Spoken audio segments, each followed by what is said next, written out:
नमस्कार मित्रों, मैं doctor Rajesh Patel naturopath doctor हूँ।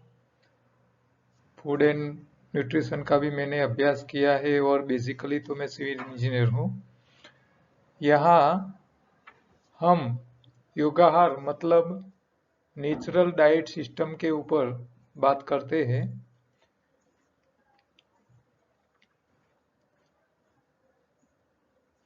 नेचुरल नेचुरल डाइट मतलब योगाहार मतलब आहार का इंजीनियरिंग, कुदरत के कानून का पालन करना और उसको मैं समझाने की कोशिश करता हूँ।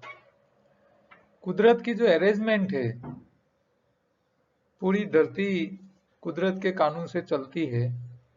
हमारा शरीर भी कुदरत ने ही बनाया है। तो जो मैन्युफैक्चरर होता है वही उसके रिपेयरिंग मेंटेनेंस का कानून बनाता है, नियम बनाता है। मान लो आप टोयोटा की गाड़ी लाए, तो टोयोटा की गाड़ी आपको पूरे मैनुअल देती है कि भाई आपको ये ध्यान रखना है, इसमें ये होगा, इसे इसको खोलना है तो ऐसे खोलना है, इसको रिपेयर करना है तो ऐसे करना है। ये सारी सिस्टम की जानकारी वो खुद कंपनी वाले ही देते हैं। और जो कंपनी इंफॉर्मेशन देती है उसके ऊपर से उसके जो कारीगर होते हैं उसको प्रॉपरली ट्रेनिंग दी जाती है। तो वो ट्रेनिंग देते हैं तभी वो मेंटेन कर पाते हैं। तो हमारा शरीर कुदरत ने बनाया है, तो कुदरत ने भी अपने कानून बनाए हैं। उसको समझना, उसको सीखना हमारी जिम्मेदारी है। ये नहीं समझेंगे तब तक हमारे शरीर को विज्ञान के हिसाब से ठीक करने जाएंगे तो सेट नहीं होगा। ये बहुत इंपॉर्टेंट है। तो यहाँ ये योगाहार, यहाँ मैं दो ही बातें आपको समझाता हूँ। शरीर की सफाई रखो और शरीर को जरूरत के हिसाब से उसका खुराक दो। जैसी जरूरियात है वैसा खुराक। ठीक है। सफाई, आपकी आंतों में गंदगी इकट्ठा होती है, आपके खून में गंदगी इकट्ठा होती है। आंतों की सफाई कर लो, खून की सफाई कर लो। यहाँ आंतों की सफाई के लिए एनिमा का डब्बा हम इस्तेमाल करने के लिए बोलते हैं, बड़ी आंत के लिए। डायरेक्ट नल में लगाने वाला एनिमा का सेट भी आता है, एनिमा ट्यूब सेट आता है। सीधा नल में लगाओ, पाइप अंदर डाल दो और आंतों की सफाई कर लो। छोटी आंतों के लिए त्रिफला या मल शुद्धि पाउडर। 2 दिन पहले ही मल शुद्धि के बारे में बात की थी। एक भाई ने 1.5 चम्मच मल शुद्धि ले लिया था, पूरा दिन उसको लूज मोशन हो गया था, इतना स्ट्रांग है। तो हमारा जो मल शुद्धि है उसको आपको हफ्ते में 2 बार ही इस्तेमाल करना है और 1 चम्मच से ज्यादा नहीं लेना है। ये ध्यान रखना है, सफाई जरूरी है। अच्छा, खून की सफाई के लिए हमारे धर्म शास्त्रों ने हफ्ते में 1 बार उपवास करने के लिए बोला था कि भी 24 घंटा का एक उपवास कर लो।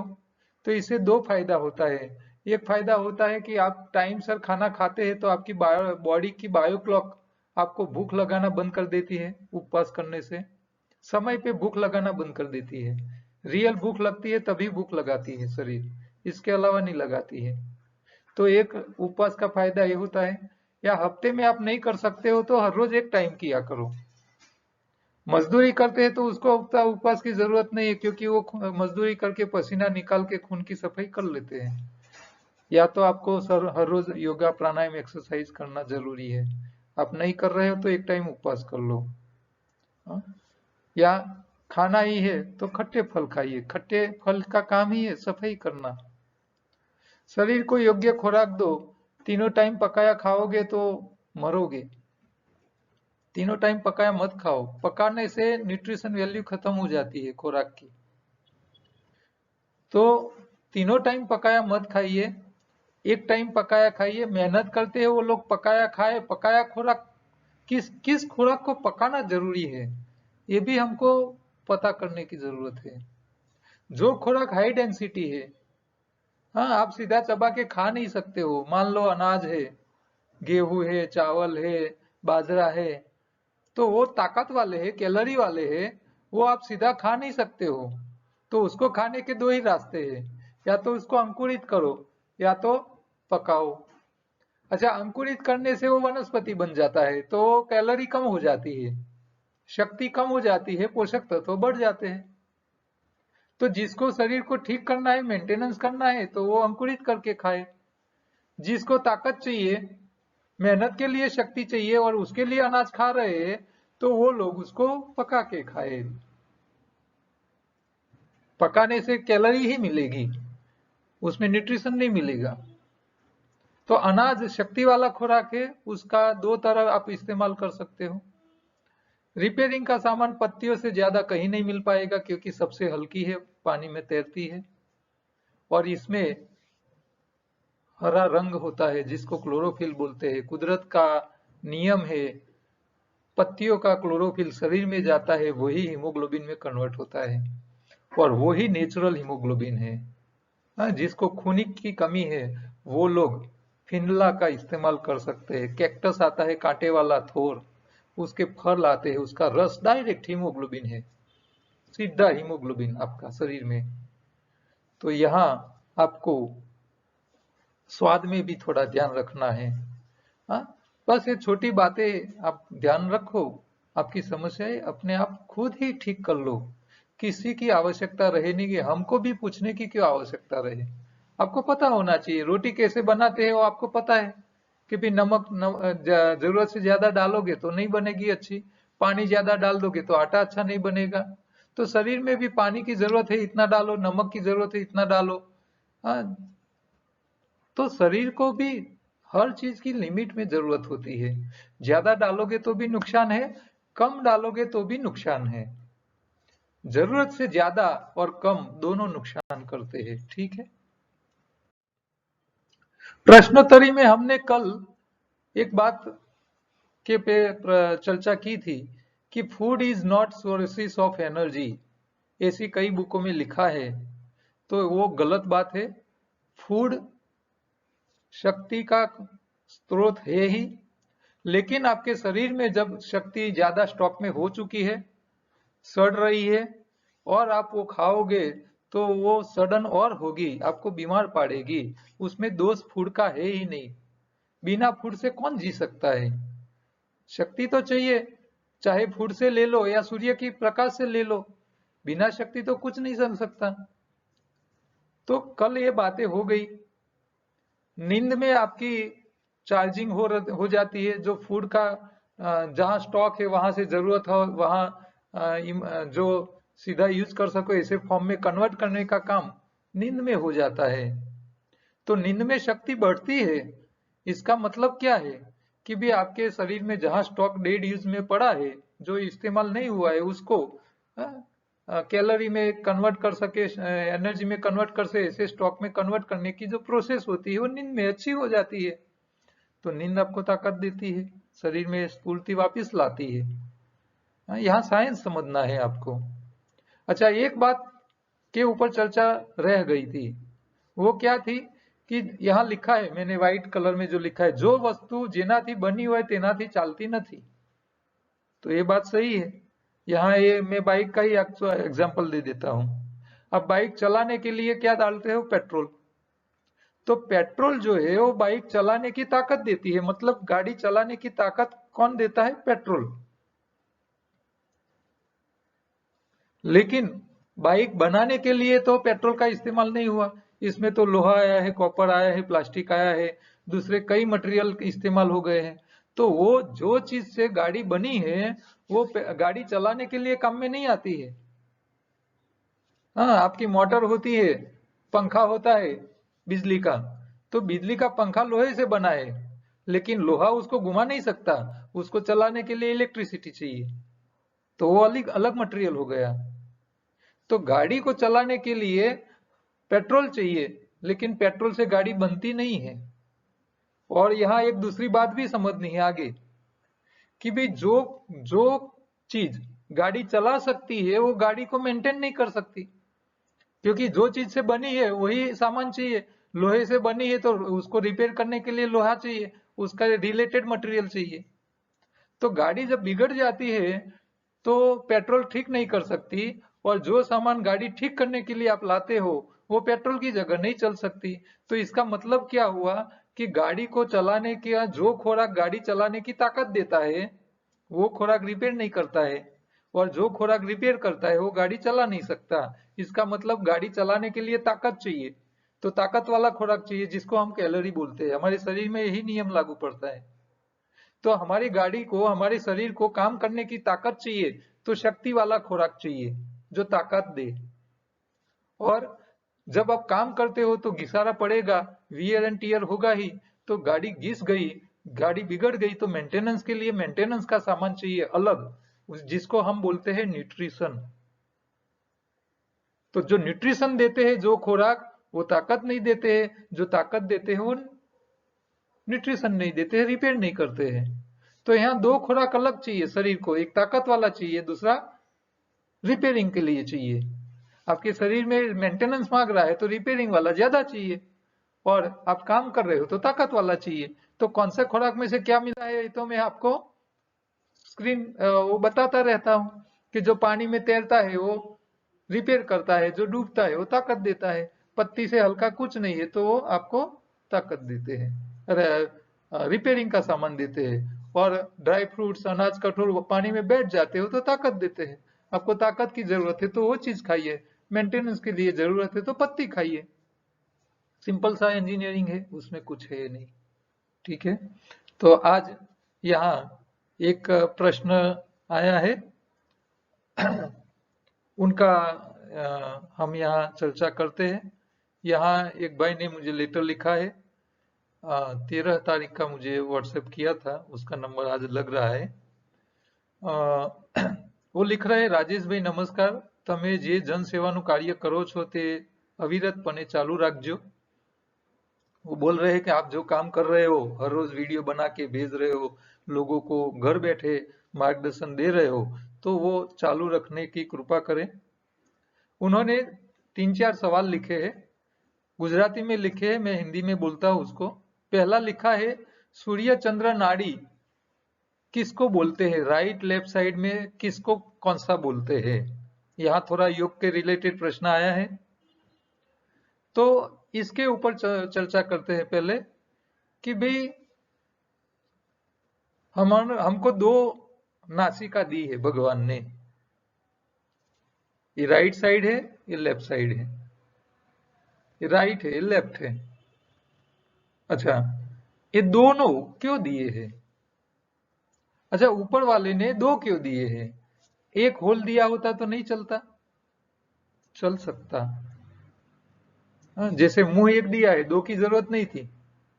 कई लोग बोलते हैं पीछे भी देने की जरूरत थी, हाँ, तो दो हाथ से खा सके हम, तो इसकी जरूरत नहीं भगवान को महसूस हुई। भगवान को नाक दो की जरूरत महसूस हुई। अच्छा, आंख दो दिए हैं, एक नहीं दिया है। बहुत होशियार है ऊपर वाला, इतना होशियार इंजीनियर है कि उन्होंने सारी चीजें सोच समझ के की है। बहुत ही अद्भुत उन्होंने माइंड चलाया है डिजाइन करने में। और भगवान इतना होशियार है कि उनका जो माइंड चलता है वो दुनिया का कोई मनुष्य नहीं चला सकता, चाहे कितना भी होशियार हो। हाँ, देखो छोटी बात है, आपको मैं बताता हूँ।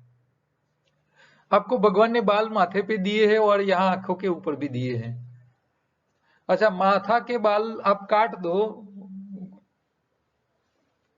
गंजे हो जाओ, निकाल दो सारे बाल, तो नए बाल निकलेंगे, उगेंगे। अच्छा, अब नए बाल निकलने लगे, उगे, और उसको आप 4-6 महीने 1 साल तक काटो नहीं, तो क्या होगा? ये बाल कितने लंबे हो गए?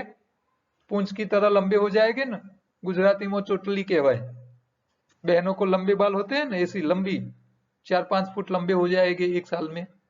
ये माथे के बाल आप नहीं काटोगे तो लंबे हो सकते हैं। अच्छा, यहाँ आंख के ऊपर ये आईब्रो है। अच्छा, आईब्रो की बाल निकाल दो, खींच लो, तो वहां नए तो पैदा हो गए ही। अच्छा, ये नए पैदा हो रहे हैं, उसको आप काटो नहीं, 1 साल नहीं 10 साल तक मत काटो। कितने लंबे हो गए वो? 1 या 1.5 इंच से ज्यादा लंबे नहीं होगे, 1-1.5 इंच से ज्यादा नहीं लंबे नहीं होगे 10 साल तक। अच्छा, मान लो कि ये आईब्रो के बाल ये माथे के बाल की तरह लंबे होते तो क्या होता। ये बाल 5 फुट लंबे हो जाते तो क्या होता। आपको देखने के लिए क्या करना पड़े, बाल को ऐसे ऊंचा करके देखना पड़े, ऐसे ऊंचा करके देखना पड़े। देखो भगवान कितना होशियार है, उन्होंने ये इतनी छोटी बात का ध्यान रखा है कि भाई माथे पे बाल उग रहे, उसको काटो नहीं तो 5 फुट लंबे होने में कोई दिक्कत नहीं, करो। लेकिन ये आईब्रो के बाल को बोल के भेजा है कि तुमको तो 1-1.5 इंच से ज्यादा लंबा नहीं होना है। ये डिजाइन करने के टाइम ही वो प्रोग्राम करके दे दिया है भगवान ने यही बाल को। कितना होशियार है। हाँ, उन्होंने 2 आंख दी है, क्यों? क्योंकि आप 2 आंख से देखोगे तो वो जो चीज आप देख रहे हो कितनी दूर है उसका आपको अनुमान आ सके, पता कर सको। आप 1 आंख से देखो तो आपको ये पता ही नहीं चलेगा वो कौन सी चीज कितने फीट दूर है, इसीलिए 2 आंख दिए हैं।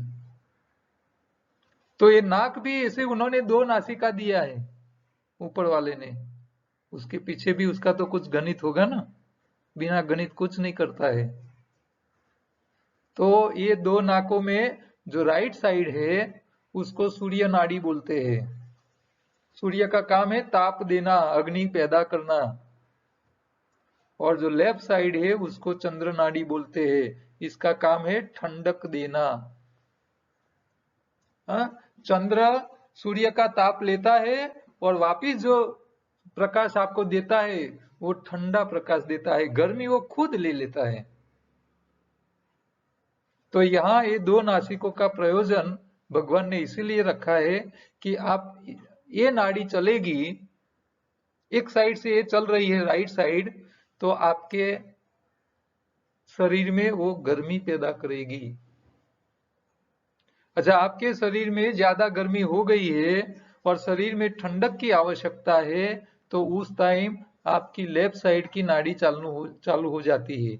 ये आपका एयर कंडीशनिंग सिस्टम है।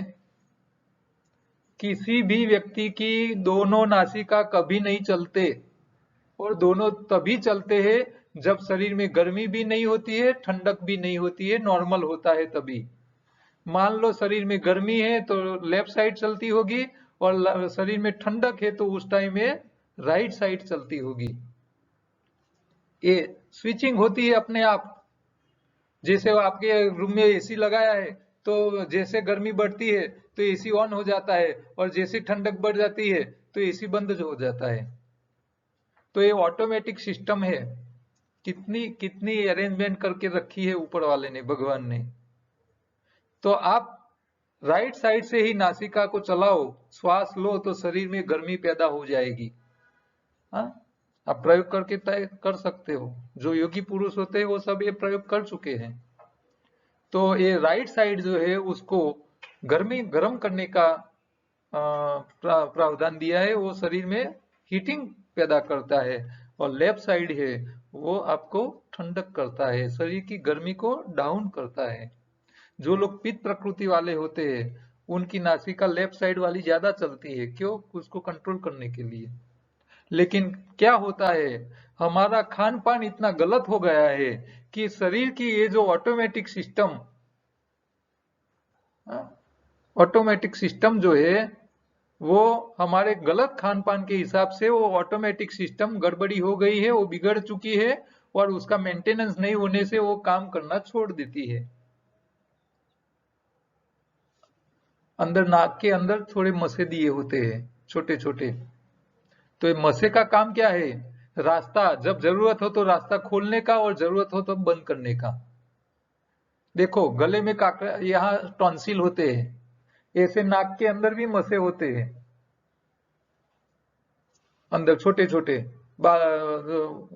छोटे जो वाल होते हैं उसके खाने वाले, राउंड गोल अंदर होते हैं। तो उसका काम क्या है, शरीर में समझ लो ये नासिका को स्टार्ट करना है तो वो छोटा हो जाएगा, तो यहाँ से रास्ता खोलेगा तो आवाज जाना चालू हो जाएगी। अच्छा, इसको बंद करना है तो फिर वो फूल जाएगा, रास्ता बंद कर देगा, इस साइड वालों खोल देगा। तो ये ऑटोमेटिक अंदर वाल रखे ही है। तो एक वाल सिस्टम यहाँ है एक वाल्व सिस्टम यहाँ टॉन्सिल के रूप में दिया है। शरीर में कचरा बढ़ जाता है तो ये वाल्व फूल जाते हैं और रास्ता रोक के खड़े हो जाते हैं, भाई ट्रैफिक बंद है, आगे डालना बंद करो खुराक। तो ये टॉन्सिल जब फूलते हैं तो उसका कुदरत ने अरेंजमेंट रखा है कि शरीर में जब कचरा बढ़ता है तभी ये फूलते हैं, इसके अलावा नहीं फूलते हैं। ये सिग्नल दे रहे हैं कि भाई सिग्नल अभी बंद है, आगे गाड़ी नहीं जा सकती, रास्ता आगे रुका हुआ है, ट्रैफिक जाम है, यहाँ खड़े रहो। तो खुराक अंदर डालने के लिए, मना करने के लिए आपको ये टॉन्सिल दिए है ऊपर वाले ने। और लास्ट में मल मार्ग जहां से पीछे निकलता है वहां भी एक फाटक दी हुई है, जिसको पाइल्स बोलते हैं, मसे बोलते हैं, बवासीर बोलते हैं। तो ये भी बता रहे हैं कि शरीर में गर्मी बढ़ गई है, मरी मसाला ज्यादा खा लिया है, पित्त बढ़ गया है, पित्त प्रकृति बढ़ गई है, शरीर में गर्मी बढ़ गई है, ज्यादा मसाला खा लिया है आपने, गरम मसाला, तो वो फूलेगे और बोलेगे कि भैया अब गर्मी बढ़ रही है, थोड़ा मसाला कम करो खाने में। और देखो ऊपर वाला बहुत होशियार है, उन्होंने सब जगह अपनी अरेंजमेंट करके रखी है, लेकिन हमको पता ही नहीं है कौन सी अरेंजमेंट किसके लिए है। यहाँ टॉन्सिल बाल बार फूट जाते हैं तो आप काट के फेंक देते हो, डॉक्टर के पास जाते, डॉक्टर बोलता है काट दो। काट काट देने का नहीं है, ये तो आपके लिए सिग्नल है, आपके शरीर में क्या हो रहा है वो बता रहा है, बता रहा है। तो ये सूर्य चंद्र नाड़ी शरीर की टेम्परेचर मेंटेन करने के लिए था, लेकिन हमारे शरीर की सिस्टम बिगड़ चुकी है, शरीर को मेंटेन करने का खुराक हम नहीं दे रहे, पत्तियां खाते नहीं है, न्यूट्रिशन खाते नहीं है, सारे सब्जी पका पका के खा रहे हैं, वजन वाली करके खा रहे हैं, जो शक्ति वाले कर करके खा रहे हैं, इसीलिए हमारे शरीर में न्यूट्रिशन जाते नहीं है और ऑटोमेटिक सिस्टम गड़बड़ी में चल रही है।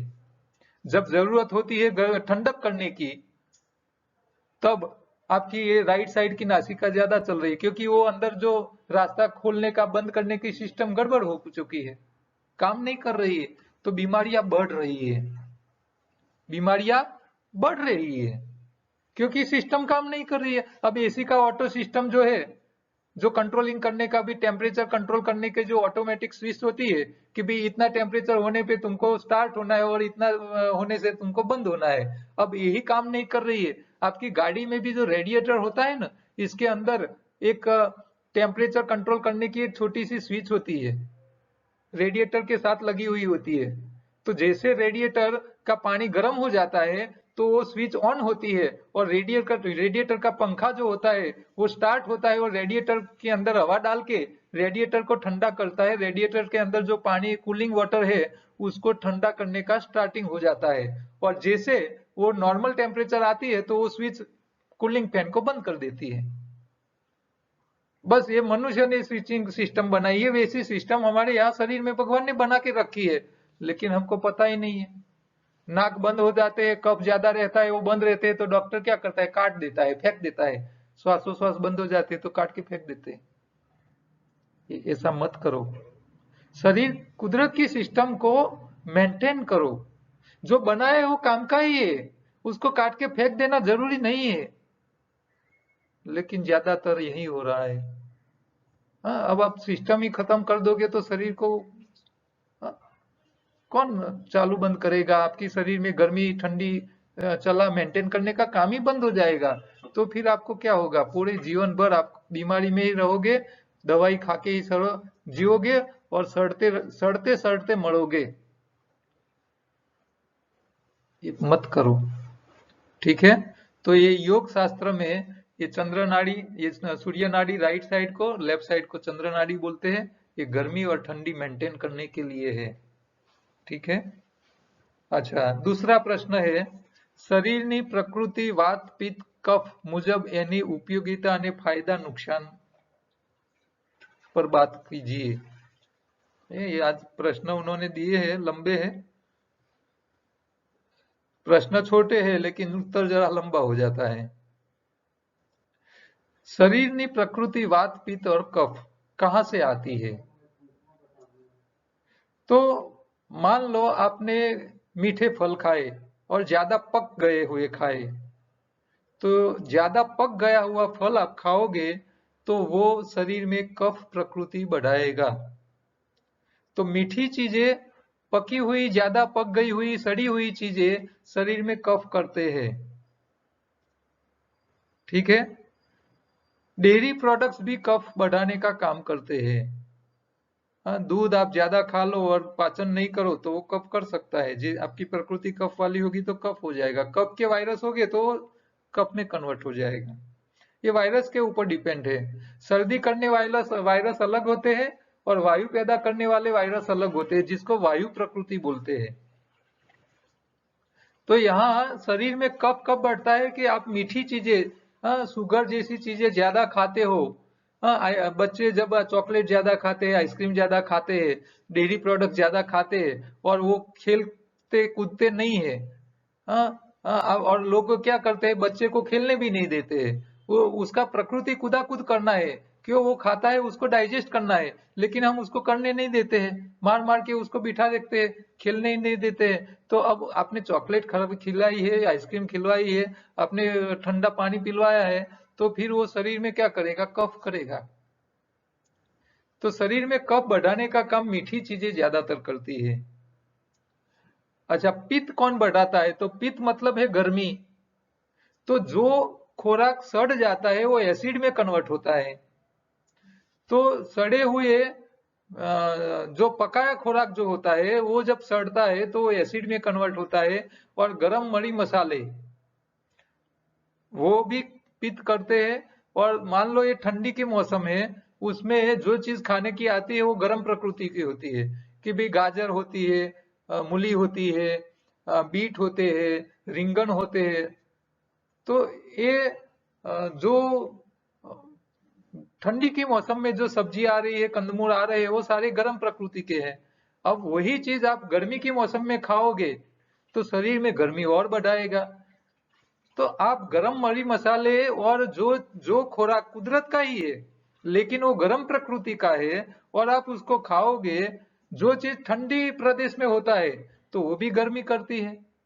जहाँ ठंडक ज्यादा होती है वहां जो पैदा होता है वो गर्मी करता है। जहाँ गर्म प्रदेश है वहां ठंडक वाले पैदा करता है शरीर, कुदरत। और जहाँ ठंडी ज्यादा होती है और गर्म प्रकृति वाले खुराक बनाता है भगवान। तो आप जब प्रकृति, जब गर्मी के मौसम है और आप ठंडी मौसम वाली चीजें ज्यादा खाओगे तो शरीर में और गर्मी होगी। ठंडक करने की जगह और गर्मी होगी तो शरीर में पित्त बढ़ेगा। तो ये ध्यान रखना है। अच्छा, वायु, वायु का मतलब गैस। तो जो खुराक गैस करता हो, गैस पैदा करने में सपोर्ट करता हो, तो वो वायु प्रकृति करता है। अब वायु प्रकृति के लिए आपको समझने के लिए एक छोटा सा एग्जांपल देता हूं। छाछ, दही में से बनाई हुई छाछ, छाछ की थैली, बटर मिल्क। आप ये छाछ की थैली को फ्रिज में से निकालो और दोपहर को, गर्मी के मौसम में दोपहर को धूप में छोड़ दो 2-3 घंटा। क्या हो जाएगा? फूलेगा। थैली फूल जाती है। किसने फुलाई? आपने बाहर से हवा डाली अंदर? नहीं। तो फुलाई किसने? तो ये छाछ की जो थैली थी, इसके अंदर दही के जो बैक्टीरिया थे, वो बैक्टीरिया जब फ्रिज में थे तो ठंडक थे, बैक्टीरिया को खाने के लिए कुछ खुराक नहीं मिल रहा था। ठंडी के हिसाब से वो जो प्रोटीन था दही का, छाछ का, वो खा नहीं पाते थे ठंडा होने से। लेकिन जैसे उसको आपने गर्मी में रखा तो प्रकाश, सूर्य का प्रकाश अंदर गया, गर्मी अंदर गई, और वो जो प्रोटीन था उसको गर्म किया, और वो गर्म होने से सॉफ्ट होता है। सॉफ्ट होता है तो वो बैक्टीरिया उसको खाने लायक हो जाता है। बैक्टीरिया खाना चालू कर लेते हैं। बैक्टीरिया खाते हैं प्रोटीन को और गैस पैदा करते हैं। वो गैस थैली में पैदा हुआ, लेकिन थैली में से बाहर निकलने की जगह नहीं थी। तो थैली क्या होती है? फूलती रहती है। थैली फूलती है। तो यही गैस हो गया। तो आपके शरीर में वायु प्रकृति तब होती है जब आप खट्टा कुछ खाते हो। अच्छा, खट्टे का काम है सफाई करना, चर्बी को तोड़ना। अब आप तीनों टाइम पकाया खाते हो तो पकाया खुराक तो सड़ता है। आपके खून में सड़न के कारण वायु प्रकृति करने वाले वायरस हयात होते हैं। तो ये वायु प्रकृति वाले वायरस जो हयात है खून में, और आपने खट्टा खाया नींबू खाया तो नींबू रस पीने से आपके शरीर में जो चर्बी थी वो चर्बी को वो तोड़ता है। नींबू का काम है, आप खाने जाते हो होटल में, पंजाबी खाने के बाद होटल में हाथ धोने के लिए क्या देता है? नींबू पानी। उसका काम क्या है नींबू पानी का? कि आपकी उंगली में जो चर्बी चिपकी हुई है तेल की या घी की, इसको तोड़ने के लिए, साफ करने के लिए नींबू पानी इस्तेमाल करते हो। तो बस ये नींबू पानी शरीर में जाता है तो आपके शरीर में जहां जहां चर्बी बिना इस्तेमाल हुई पड़ी है उसको वो तोड़ता है। वो टूटा हुआ चर्बी का पोर्शन खून में आता है। अब टूटी हुई चर्बी खून में आती है और खून में जो वायरस, वायु करने वाले वायरस बैक्टीरिया है, वो चर्बी को खाते हैं। वो खाते हैं तो वायु करते हैं, और वायु करते हैं तो आपकी खून की नलियों में वायु बढ़ता है। और खून में वायु बढ़ जाने से नलिकाओं में प्रेशर बढ़ता है। आपके जॉइंट जहां से होते हैं वहां से खून की नली में से जो प्रसार होता है वायु, तो वहां प्रेशर करता है, सूजन लाता है, पेन करता है। यही वायु प्रकृति है। वायु प्रकृति का मतलब ये नहीं है कि पेट में गैस हो जाए और पीछे आप आवाज करके आवाज छोड़ो। ये वायु प्रकृति नहीं है। ये तो आपका खुराक सड़ा है, वो पीछे से वायु निकल रहा है। लेकिन वायु प्रकृति का मतलब है आपकी खून की नली में जो वायु बढ़ता है। इसीलिए नाड़ी वैद्य आपकी वायु प्रकृति तय करने के लिए आपके पेट के ऊपर हाथ नहीं रखता है, वो आपकी कड़ाई पे हाथ रखता है ऐसे, और ये नाड़ी को देख के वो तय करता है कि आपके शरीर में वायु बढ़ा है, पित्त बढ़ा है, कफ बढ़ा है। ये नाड़ी देख के पता करता है। तो वायु प्रकृति आपके खून की नली में बढ़ता है, आपके खून के अंदर बढ़ता है, नहीं कि पेट के आंतों में। वायु प्रकृति उसको बोलते हैं। तो हमारे शरीर में कफ भी नहीं बढ़ना चाहिए, पित्त भी नहीं बढ़ना चाहिए, वायु भी नहीं बढ़ना चाहिए। आयुर्वेद ने जो भी काम किया है वो कफ पित्त वायु बढ़ने से उसको कंट्रोल करने के लिए दवाई देते हैं लोग, कि भाई आपके शरीर में वायु बढ़ गया है, ये चीजें खाइए, वायु कम हो जाएगा। पित्त बढ़ गया है, ये चीजें खाइए, आपका ठंड कम हो जाएगा। आपको पित्त बढ़ा है तो ये खाइए, कफ बढ़ा है तो ये खाइए, वायु बढ़ा है तो ये खाइए। हम क्या बोलते हैं? प्रकृति बढ़नी ही नहीं चाहिए। क्यों बढ़े? बढ़नी ही नहीं चाहिए। नहीं कफ होना चाहिए, नहीं वायु होना चाहिए, नहीं पित्त बढ़ना चाहिए। शरीर, दुनिया में रहने वाले मनुष्य के अलावा जितने शाकाहारी प्राणी है, किसी के शरीर में वायु, कफ पित्त वायु होता ही नहीं, बढ़ता ही नहीं है। क्यों? वो नेचुरल डाइट करते हैं और मरी मसाला का इस्तेमाल नहीं करते, नहीं मीठी चीजें खाते हैं, नहीं तीखी चीजें खाते हैं, नहीं खट्टी चीजें खाते हैं। तो खट्टा तीखा मीठा तीनों चीज शरीर में वायु, कफ और पित्त, ये तीनों चीज, कफ मीठी चीजें कफ करते हैं, तीखी चीजें पित्त करते हैं, और खट्टी चीजें वो है वायु प्रकृति के पीछे जिम्मेदार रहते हैं।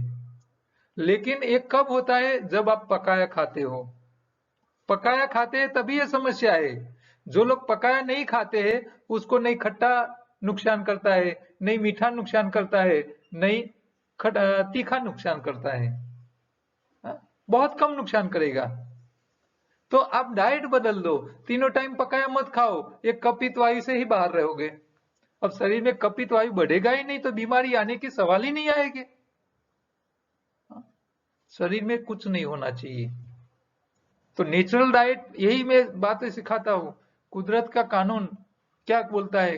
कच्ची चीज खाइए, नेचुरल खाइए, नेचुरल, सीजनल और ओरिजिनल खाइए। जो सीजन में जो होता है वही खाइए, वो ज्यादा खाना है। तो हमारा नेचुरल डाइट सिस्टम यही सिखाता है। शरीर में कफ बढ़ना नहीं चाहिए, वायु बढ़ना नहीं चाहिए, पित्त बढ़ना नहीं चाहिए। हाँ, जैसी मौसम ऐसा खुराक खाइए। अब ये सर्दी की मौसम चल रही है तो बाहर ठंडी ज्यादा है, शरीर में गर्मी ज्यादा चाहिए, तो कैलोरी वाला खुराक ज्यादा चाहिए आपको। तो इसीलिए आपको तेल की, चर्बी वाली चीजें खानी है। इसीलिए कचरिया, तिल का बनाया हुआ कचरिया खाने का, ये सर्दी के मौसम में ही क्यों खाते हैं हम? क्योंकि आपके शरीर में गर्मी जरूरत पड़ती है, बाहर ठंडी ज्यादा है, तो शरीर में कम खुराक में ज्यादा कैलोरी दे ऐसा खुराक खाइए। तो तेल जो है, चर्बी जो है, वो कार्बोहाइड्रेट्स के हिसाब से 2.5 गुना एनर्जी ज्यादा देता है। इसीलिए इसका खाने का प्रावधान है। तो ये ठंडी की मौसम में हमको, और मैं तो बोलता हूँ ठंडी की मौसम में 3 टाइम खाइए, दिक्कतें नहीं आएगी शरीर में। गर्मी के मौसम में 2 ही टाइम खाइए। और बारिश में तो एक ही टाइम खाना है, एक ही टाइम, वो भी ज्यादा पड़ेगा। इसीलिए तो सबसे ज्यादा उपवास बारिश में है, क्योंकि हवा भी बिगड़ी हुई है, पानी भी बिगड़ा हुआ है, खुराक भी सड़ा हुआ है। तो हवा पानी खुराक तीनों सड़े हुए शरीर में जाएंगे तो बीमारी लाएंगे। तो बारिश में सबसे ज्यादा फास्टिंग है, उपवास है। ठीक है, तो ये कुदरत को ही समझ लो। हाँ, जिन लोगों का वजन बहुत कम हो गया है, ये अभी ठंडी के मौसम में बढ़ा दे। हाँ, जितना बढ़ाना है उतना बढ़ा दो। फिर गर्मी के मौसम में मेंटेन करना है, थोड़ा थोड़ा कम करना है। और चौमासा में तो, बारिश के मौसम में तो उपवास कर करके, हाँ, बस शरीर को संभालना है, बीमार नहीं पड़ना चाहिए, बस इतना ही ध्यान रखना है। फिर ठंडी की मौसम में बढ़ा देने का। तो हमारे देश में ही तीनों सीजन है। हाँ, दुनिया के दूसरे कोई देशों में ऐसी 3 सीजन वाली नहीं है। हमारे देश में ही 3 सीजन का आपको अनुभव होता है। हम नसीब वाले हैं। हाँ, ये हिंदुस्तान ही एक ऐसा राष्ट्र है इस धरती पे। तो दुनिया की सबसे पुरानी संस्कृति यहाँ है।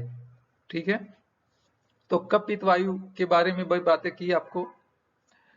आगे तीसरा प्रश्न है, मारी आंख सुखाई गયેલ છે, सूख रही है।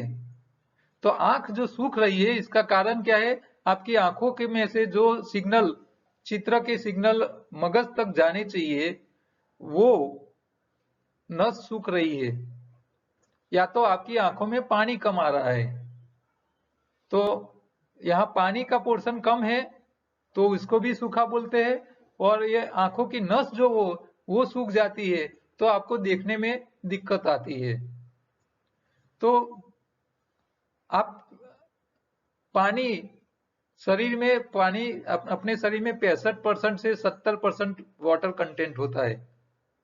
तो हम जब कच्चा खाते हैं तो पानी का पोर्शन मिल जाता है, आंखों में लिक्विडेशन आ जाता है।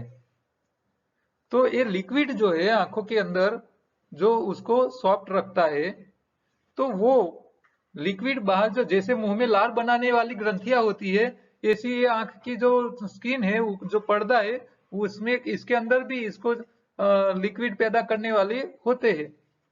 लेकिन इसके अंदर गड़बड़ी हो गई है, जो चक्का जाम हो गए, चौकअप हो गए हैं। कई बार क्षार ज्यादा खा लेने से भी ये समस्या आ जाती है। तो जो खुराक में ज्यादा क्षार है, टीडीएस ज्यादा हो और मिनरल्स ज्यादा हो, ऐसे कंदमूल वाले, या जैसे पालक की पत्ती है, तो इसमें बहुत क्षार होता है। तो ऐसे क्षार वाली खुराक ज्यादा खाने से भी ये समस्या आते हैं। तो क्षार वाले खुराक को गर्म करके नहीं खाना है, ये ध्यान रखना है। हाँ, टमाटर आप क्षार वाला होता है, तो टमाटर को पका के खाओगे तो शरीर में पथरी बनेगी, और कच्चा खाओगे तो पथरी को पिघा लेगी। तो पालक की सब्जी ज्यादा नहीं खानी है। खाना है तो उसका जूस निकाल के पी सकते हो, लेकिन गर्म करके नहीं खाना है। गर्म करोगे तो नुकसान करेगा। तो आंख की ड्राइनेस जो है, इसके लिए आपको हरे धनिया का जूस ज्यादा पीना है। हरे धनिया, हरी पत्ती ज्यादा पीना चालू कर लो। कच्चे फल, सलाद, सब्जी, अंकुरित ज्यादा खाइए। आपके शरीर में ड्राइनेस जो है वो अपने आप ठीक हो जाएगी, रिपेयरिंग का सामान जाएगा। खट्टे फल भी खा लीजिए, खट्टे फल ज्यादा खा लीजिए। तो जो ब्लॉकेज हो चुकी है, जो पानी अंदर पैदा करने वाली जो ग्रंथियां है, उसमें जो स्केलिंग हो चुका है, क्षार जमावट है, तो खट्टे फल खाने से पिघल जाएगा और वो दोबारा पानी स्टार्ट हो जाएगा आंखों में। तो आपकी आंख सूख गई है, तो उसका फायदा आपको मिल जाएगा। पकाया थोड़ा दिन छोड़ दो। हाँ, हरी पत्ती ज्यादा खाना चालू करो। चौथा प्रश्न है उनका, મને ધુમાડાની એલર્જી, આંખમાં જલન, ઘરમાં અગરબત્તી, દીવો ધુમાડોથી આંખમાં જલન થાય છે, ઉપાય જણાવો। तो धुआं आपको जो नुकसान कर रहा है, तो वो इसका ये भी प्रश्न होता है कि आंखों में कंटामिनेशन होता है, तभी ये समस्या होती है। कंटामिनेशन, तो ये धुआं क्यों बनाते हो, घर में धुआं क्यों करते हो? अगरबत्ती करने की जरूरत ही नहीं है। अभी जो अगरबत्ती आ रही है, कोई नेचुरल होती ही नहीं है, बस सब आर्टिफिशियल है, केमिकल वाली है। हाँ, ये धुआं आंखों को नुकसान करेगा, अपने फेफड़े को भी नुकसान करेगा। आप बीड़ी पियो या अगरबत्ती का धुआं खींचो, वो सेम ही है, नुकसान दोनों कर रहे हैं। हम हमारे घर में भगवान को कभी अगरबत्ती जलाते नहीं है, सिर्फ घी का दीवा करते हैं। इसके अलावा कोई अगरबत्ती सालों से नहीं करते हैं। तो ये धुआं की एलर्जी जो है, वो शरीर की सिस्टम की गड़बड़ी है, दुआ करो ही नहीं, ठीक है। और कंटामिनेशन होने से भी होता है। कई बार क्या होता है, हमारे शरीर में कंटामिनेशन बढ़ जाता है, वायरल बढ़ जाते हैं, तो भी ये समस्या आती है। तो ऐसा कोई समस्या है तो आप ज्यादा पके हुए फल मत खाइए, मीठी चीजें थोड़ा दिन कम कर लीजिए, पकाया थोड़ा दिन बंद कर लीजिए, या तो एक दो दिन फास्टिंग कर लो। उपवास से तुरंत राहत मिलती है। समस्या कोई भी हो आप उपवास कर लो, जल्दी राहत करनी है तो फास्टिंग कर लो, 24 घंटा उपवास कर लो, आपको तुरंत राहत मिल जाएगी, ठीक है। तो ये धुमाड़ा के हिसाब से आपको जो प्रॉब्लम है धुएं के हिसाब से, तो इससे आप बच सकते हो। मत जलाओ। हाँ, हाँ। वो गाय के छान में से बनी हुई, गाय के गोबर से बनी हुई अगरबत्ती आती है, आप इसका इस्तेमाल करो, वो चलेगा। हाँ, तुलसी में से बनाई हुई अगरबत्ती लगाओ तो वो चलेगा, लेकिन ये बाजारू अगरबत्तियों को मत करो, ठीक है। तो ये भाई साहब का जो प्रश्न थे वो सारे यहाँ मैंने याद ले लिए हैं, काफी लंबा हो गया है अपना। तो कल दोबारा दूसरे प्रश्नों के साथ बात करेंगे। ये आहार का इंजीनियरिंग, आपको ये चित्र याद रखना है, कौन सा क्या करता है, कैसे कैसे हमारे शरीर को संभालना है। ये हमारी यूट्यूब चैनल है, इसके ऊपर जो लोग नए लोग हैं वो आहार का इंजीनियरिंग समझने के लिए योगाहार पूरा हिंदी में ऐसा नाम की एक प्ले लिस्ट है यूट्यूब चैनल पे। तो वो पूरे प्ले लिस्ट के पूरे वीडियो आप बार बार देखिए, इसमें से आपको बहुत जानकारी मिल जाएगी। और वो लिंक चाहिए तो ये मेरे नंबर पे व्हाट्सएप कीजिए, आपको मिल जाएगी, इमीडिएट तुरंत मिल जाएगी। और मेरे साथ बात करना है किसी को, कई लोग फरियाद करते हैं साहब फोन नहीं लग रहा है, मेरे साथ बात करने के लिए 2:30 से 4 का टाइम है, वो ही कन्वीनियंट है। इसके अलावा आपको कुछ है तो आप व्हाट्सएप कर लेना, मैं जब भी फ्री होगा तब उसको उसका रिप्लाई दूंगा। और ये हमारी अच्छी अच्छी चीजें बना के खाने की रेसिपी की जो हमारी दूसरी यूट्यूब चैनल है फूड विथ लाइफ योगार नाम की, उसके ऊपर अच्छी चीजें हैं, आप देखिए और नई चीजें बनाइए, खाइए, लोगों को बताइए कि भी ऐसी अच्छी चीजें बना के खाइए, ठीक है। तो ये योगाहार का प्रचार प्रसार हो सके इतना कीजिए, लोगों को बताए रहिए। यही भावना के साथ कल दोबारा मिलेंगे। नमस्कार।